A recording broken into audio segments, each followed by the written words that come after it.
Mr. Worry by Roger Hargreaves. Poor Mr. Worry. Whatever happened, he worried about it. If it rained, he worried that his roof was going to leak. If it didn't rain, he worried that all the plants in his garden were going to die. If he set off shopping, he worried that the shops would be shut when he got there. And when the shops weren't shut when he got there, he worried that he was spending too much money shopping. And when he got home with his shopping, he worried that he'd left something behind, or that something had fallen out of his basket on the way home.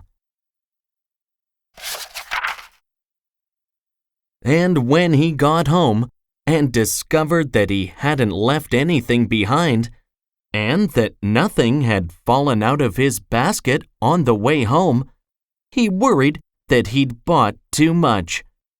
And then he worried about where to put it all. Life was just one long worry for poor Mr. Worry. One day, he went for a walk. He was worried that he might walk too far and not be able to get home. But on the other hand, he was worried that if he didn't walk far enough, he wouldn't get enough exercise. He hurried along worrying. Or you could say, he worried along hurrying. He met Mr. Bump. "I'm very worried about you," he said. "Why's that?" asked Mr. Bump. "I'm worried that one of these days you might hurt yourself," he said. "Don't you worry your head about that," replied Mr. Bump, and went off, tripping over his own feet. Mr. Worry went on. He met Mr. Noisy. "I'm very worried about you," he said. "Why's that?" asked Mr. Noisy. "I'm worried that you might lose your voice," said Mr. Worry. "Don't you worry your head about that," said Mr. Noisy, and went off. Clump, clump, clump! Mr. Worry went on. He met Mr. Greedy.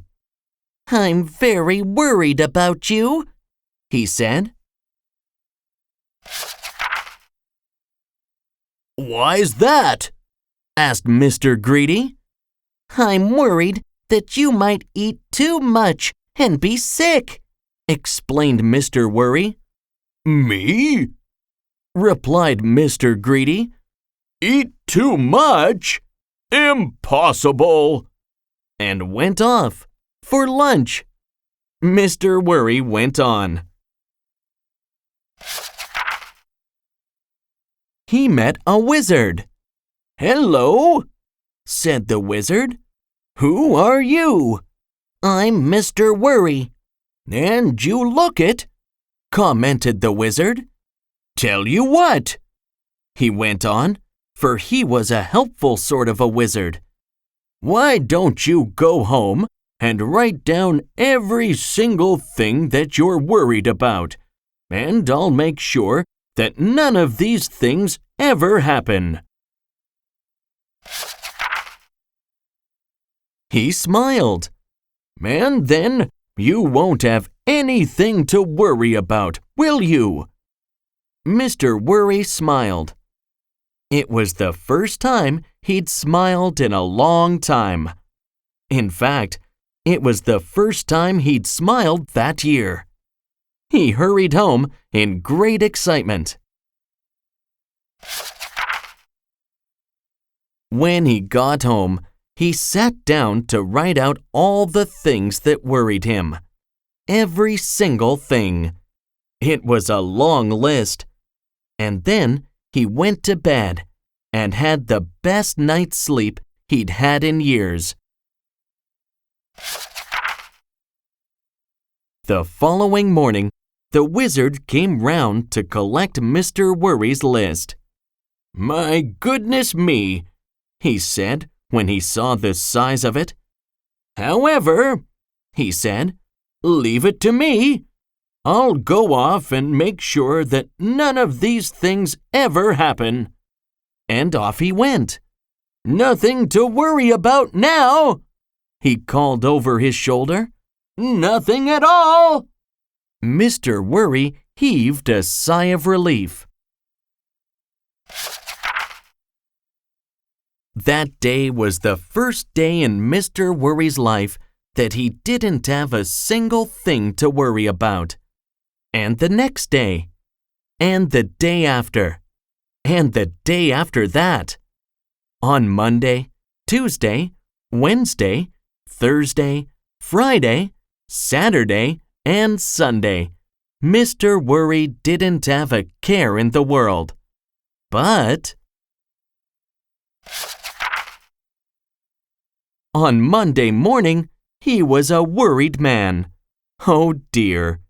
What do you think was worrying him? Can you guess?